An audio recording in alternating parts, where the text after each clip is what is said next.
सभी को जय माता दी। आज हम जया पार्वती व्रत कथा सुनाने जा रहे हैं। नमस्कार, स्वागत है हमारे इस चैनल में।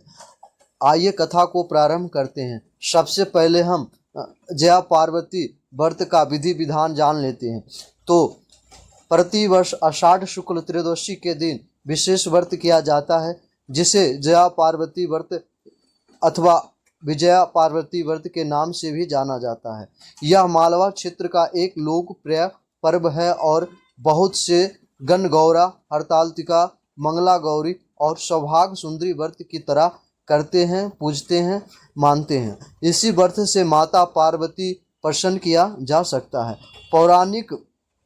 पुराणों के अनुसार यह व्रत स्त्रियों द्वारा किया जाता है। माना जाता है कि यह व्रत करने से स्त्री को अखंड सौभाग्यवती होने का वरदान प्राप्त होता है। मान्यताओं के अनुसार इस व्रत का रहस्य भगवान विष्णु ने माँ लक्ष्मी को बताया था।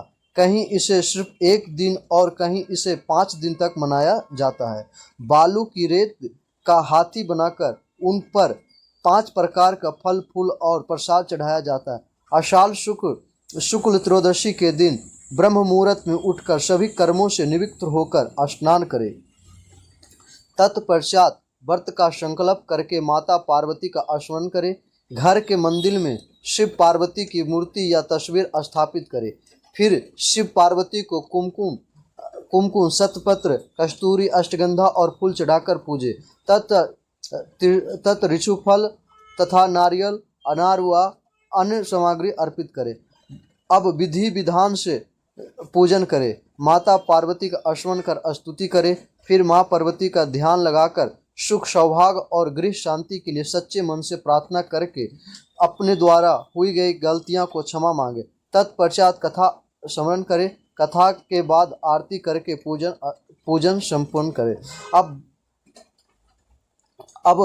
ब्राह्मणों को भोजन करवाए और इच्छा अनुसार दक्षिणा देकर उन्हें चरण छूकर आशीर्वाद ले और अगर बालू रेत का हाथी बनाया है तो रात्रि में जागरण के पश्चात उसे नदी या जलाशय में विसर्जन करें। अब कथा को प्रारंभ करते हैं। पौराणिक कथा के अनुसार किसी समय एक नगर में वामन नामक एक योग ब्राह्मण रहता था। उसकी पत्नी का नाम सत्या था।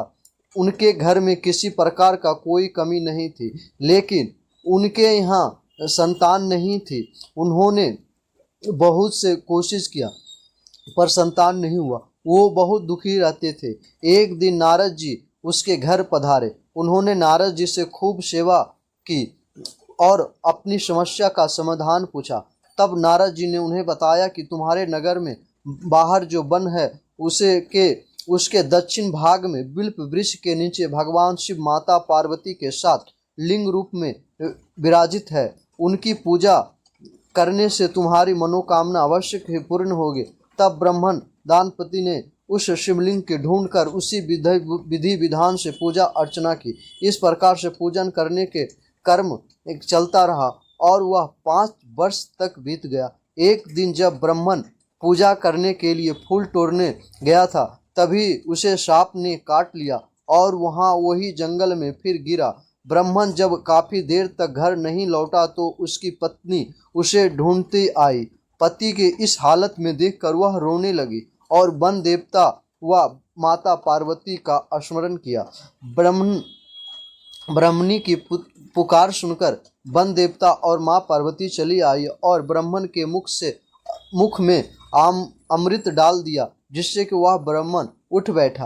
तब ब्राह्मण दानपति ने माता पार्वती का पूजन किया। माता पार्वती ने उसके पूजन से प्रसन्न होकर उन्हें वर मांगने की कहा। तब दोनों संतान प्राप्ति की इच्छा व्यक्त की। तब माता पार्वती ने उन्हें विजय पार्वती व्रत करने की कही। आषाढ़ शुक्ल त्रयोदशी के दिन इस ब्राह्मण ने दानपति के विधि पूर्वक माता पार्वती का यह व्रत किया, जिससे उन्हें पुत्र की प्राप्ति हुई। इस दिन व्रत करने वाले को पुत्र रत्न की प्राप्ति होती है तथा अखंड सौभाग्य भी बनी रहता है। अगर हमारी कथा अच्छी लगी तो हमारे चैनल को लाइक, सब्सक्राइब और शेयर जरूर करें। नमस्कार, स्वागत है। मिलते हैं नेक्स्ट वीडियो में। तब तक के लिए जय श्री राम, हर हर महादेव।